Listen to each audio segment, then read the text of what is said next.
सोमा ज्योतिर्गमय मृत्योर्मा अमृतं गमय.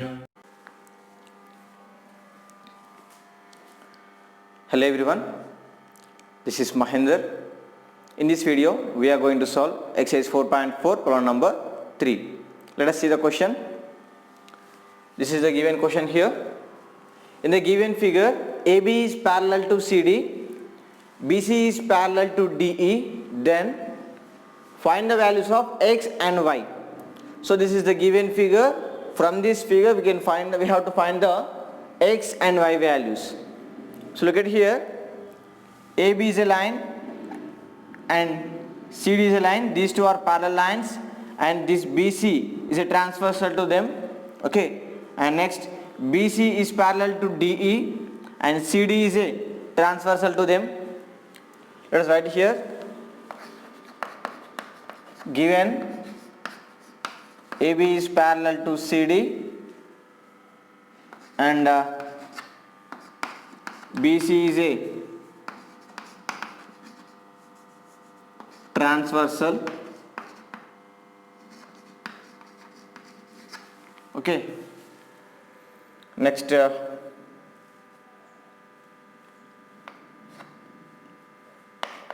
BC is parallel to DE and CD is a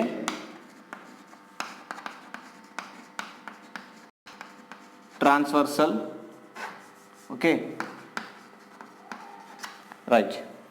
So if these two are parallel lines intersected by a line BC transversal, these 3x and 105 angles are here alternate interior angles. Okay, 3x and 105 angles are alternate interior angles when if these two are parallel. If it is a transversal, 3x and 105 angles are alternate interior angles. So alternate interior angles are always equal in parallel lines. Okay, by that we can write directly 3x is equals to 105 degrees.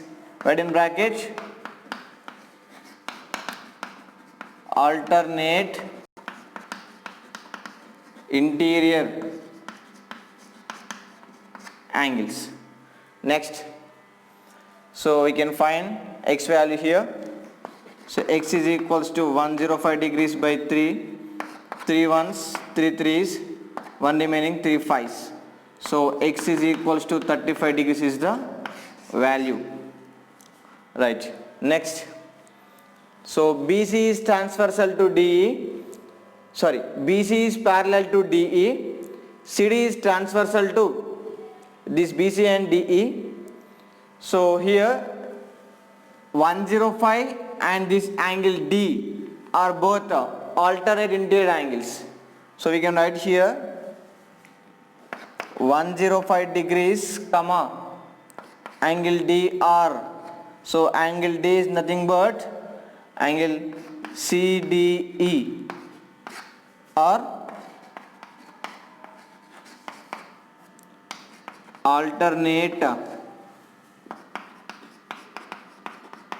interior angle, so that they are equal. That is nothing but angle D is equals to 105 degrees. Is it clear? Right. If it is 105, here CDE is a triangle. In that triangle, angle C plus angle D plus angle E is equals to 180 degrees by angle sum property of a triangle. So in triangle CDE, angle C plus angle D plus angle E is equals to 180 degrees. Right in bracket angle sum property of a triangle. So angle C we have, what is that angle C? Given 24 degrees plus angle D, just now we got here 105 degrees. Okay, so 105 degrees plus angle E, that is given y degrees. Okay, y is equals to 180 degrees. Okay, let us simplify. Yeah, I'm arranging this. So 24 degrees plus 105, that is nothing but 130. Sorry, 129 is it? Right. 129 degrees plus y degrees is equals to 180 degrees. So y is equals to 180 degrees minus 129 degrees. Okay, 180 minus 129, how much it is? It is 51. So y value we got 59 degrees. Okay, is it clear? Right. So what is the required solution? X is equals to 35 degrees and y is equals to 51 degrees. Yeah, this is the solution of the problem number 3. I hope you understand. Take the problem.